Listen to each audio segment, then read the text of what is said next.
BJP రాష్ట్ర అధ్యక్ష పదవి విషయంలో మీరు ఈ పదవి కోసం చాలా ప్రయత్నించారు. ఒకటి దీన్ని ఆలస్యం అవుతున్నదంటే దానికి కొన్ని ప్రొసీజర్స్ ఉన్నాయి. ఇది కావాలని ఆలస్యం చేయటం కాదు. ఇది ముఖ్యంగా మీకు అడ్డుపడుతోంది ఎవరు? నాకు అడ్డం కాదు. ఎవరి గడ్డం నాకు అడ్డం కాదు, నా గడ్డం ఎవరికి అడ్డం కాదు. పార్టీలో కొన్ని నియమావళులు ఉన్నాయి.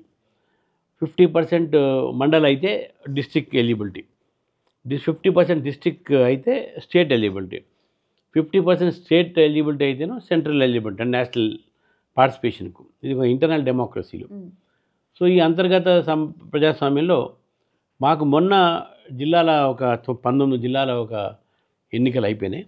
కాబట్టి ఇప్పుడు రాష్ట్ర అధ్యక్షుడికి మాకు ఎలిజిబిలిటీ వచ్చింది.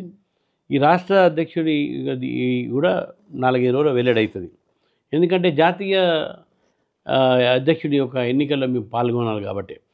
సో తెలంగాణ దానికి క్వాలిఫై అయింది. సో కాబట్టి దానికోసం వెయిట్ చేశారు, కానీ ఏదో వేరే కారణాల కోసం కాదు. ఇది ఒక ప్రొసీజర్ ప్రకారం చేశారు. రెండోది, నాకు వచ్చే దీంట్లో అయితే నేనేం ప్రయత్నం ఎక్కడ నేను ఏదో చేస్తున్నా ఏం లేదు. నాకు ఇస్తే నేను చేస్తా. కార్యక్రమంలో మనం పాల్గొంటున్నాం, కార్యక్రమాలు చేస్తున్నాం, పార్టీ యొక్క పనులు చేస్తున్నాం, పార్టీ సంబంధించినటువంటి ఒక ఏవైతే అనేక సంబంధించినటువంటి ఒక ఎలక్షన్స్ కానీ పని చేస్తున్నాం. కాబట్టి నాకు ఇస్తే నాకున్నటువంటి అనుభవాన్ని పార్టీకి పంచుతాను, పార్టీని ముందుకు తీసుకోవే ప్రయత్నం చేస్తాను అనే ఆలోచన నాది.